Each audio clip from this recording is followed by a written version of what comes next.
পরপর দুবার পিছিয়ে পড়েও জয়। কামিন্সের শেষ মুহূর্তের গোলে নর্থ ইস্ট বধ সবুজ মেরুনের। ডুরান্ড কাপের ফাইনালে হারের মধুর প্রতিশোধ নিল মোহনবাগান। সোমবার যুবভারতীতে নর্থ ইস্ট ইউনাইটেডকে 3-2 গোলে হারালো তারা। পরপর দুবার পিছিয়ে পড়েও একেবারে শেষ মুহূর্তে জেসন কামিন্সের গোলে জয় ছিনিয়ে নিল মোহনবাগান। ভক্তদের উচ্ছ্বাসে বাড়তি মাত্রা যোগ করলেন অস্ট্রেলিয়ান বিশ্বকাপার জেমি ম্যাকলারেন।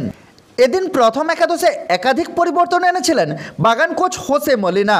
মাঝমাঠ জমাট রাখতে শুরু থেকেই আপুইয়াকে নামিয়ে দিয়েছিলেন তিনি। স্ট্রাইকার হিসেবে এনেছিলেন গ্রেগ স্টুয়ার্টকে। চোটের জন্য এদিনও মাঠে ছিলেন না আলবার্টো রড্রিগুয়েজ। রবসন ম্যাচের মতো এদিনও তিনি ভরসা রেখেছিলেন তরুণ দীপেন্দু বিশ্বাসের ডিফেন্সিভ এবিলিটির ওপর। ম্যাচ শুরুর প্রথম মিনিটেই মোহনবাগানের বার কাঁপিয়ে দেন আলাদিন। ডান দিক থেকে তোলা জিতিনের ক্রস পেয়েছিলেন তিনি, তার চকিত শট পোস্টে লেগে ফেরত আসে। তবে 4 মিনিটের মধ্যেই গোল খেয়ে পিছিয়ে পড়ে সবুজ মেরুন। ডান দিকে উইং দিয়ে তরতরিয়ে উঠে আসেন আলাদিন। বক্সের মধ্যে পাস দিয়েছিলেন বেমাম্মেরকে। তার চলতি বলে নেওয়া জোরালো শট বিশালকে টপকে জালে জড়িয়ে যায়। অবশ্য গোল শোধ করতে 5 মিনিটের বেশি সময় নেয়নি সবুজ মেরুন ফুটবলারেরা। বক্সের বাইরে থেকে ফ্রি কিক পায় মোহনবাগান। দিমিত্রি পেত্রোদোসের ভাসানো বলে দীপেন্দুর হেড গুরমিতকে টপকে জালে জড়িয়ে যায়। গোল খেয়ে আরও আক্রমণাত্মকভাবে খেলতে শুরু করে নর্থ ইস্ট। বারবার তাদের আক্রমণ নাজেহাল করে রেখেছিল বাগান ডিফেন্সকে। এর ফলও পায় নর্থ ইস্ট। 24 মিনিটে এরকমই একটা আক্রমণ থেকে এগিয়ে যায় হুয়ান পেদ্রো বেনোলির দল। আক্রমণে ছিল মোহনবাগান। স্টুয়ার্টের শট নর্থ ইস্ট ডিফেন্ডারের গায়ে লেগে প্রতিহত হলে বল পায় জিতিন। তিনি নিখুঁত পাস বাড়ান আলাদিনকে। জিতিনের সাথে একটা ওয়াল খেলে মোহনবাগান বক্সে ঢুকে পড়েন আলাদিন। চলতি বলেই আলাদিনের শট বিশালকে টপকে জালে জড়িয়ে যায়।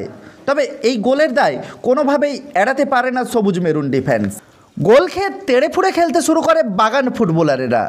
একটা ক্ষেত্রে পেত্রোদোসের বল থেকে মনবীরের হেড কোনোক্রমে বাঁচিয়ে দেন গুরমিত। আরেকটা ক্ষেত্রে লিস্টনের পাস থেকে স্টুয়ার্টের শট গোল লাইন থেকে ফেরান জাবাকো। দ্বিতীয়ার্ধের শুরু থেকেই ঝমঝমিয়ে বৃষ্টি নামে যুবভারতীতে। এর মধ্যেই মোহনবাগান গোল শোধের জন্য চেষ্টা চালিয়ে যায়। 61 মিনিটে নর্থ ইস্ট গোলকিপারের ভুলের সুযোগ নিয়ে গোল করে ম্যাচে সমতা ফেরান মোহনবাগানের অধিনায়ক সুভাশিস বসু। কর্নার থেকে টম অ্যালড্রেডের হেড অনায়াসেই ধরে ফেলতে পারতেন গুরমিত, কিন্তু ফিস্ট করে বের করতে গিয়ে বিপদ ডেকে আনেন তিনি। ভেজা মাঠে পা পিছলে পড়ে যান। সামনেই ছিলেন পেত্রোদস।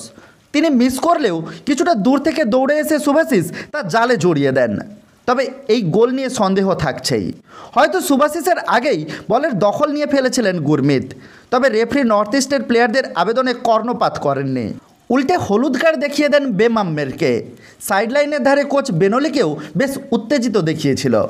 ম্যাচের 78 মিনিটে পেত্রোদোসের জায়গায় প্রথমবারের জন্য সবুজ মেরুন জার্সিতে মাঠে নামেন জেমি ম্যাকলারেন। মাঠে নেমে একটা সহজ সুযোগ পেয়েছিলেন তিনি, তবে সেক্ষেত্রে তার শট বাঁচিয়ে দেন আসির আখতার। এরপরেই মোহনবাগানের হয়ে জয়সূচক গোলটি করেন জেসন কামিন্স।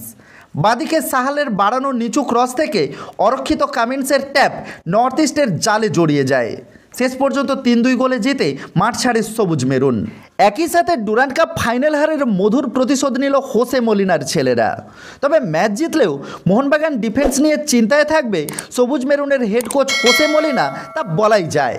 এই ম্যাচ সম্পর্কে আপনাদের মতামত আমাদের কমেন্ট বক্সে কমেন্ট করে জানাতে পারেন।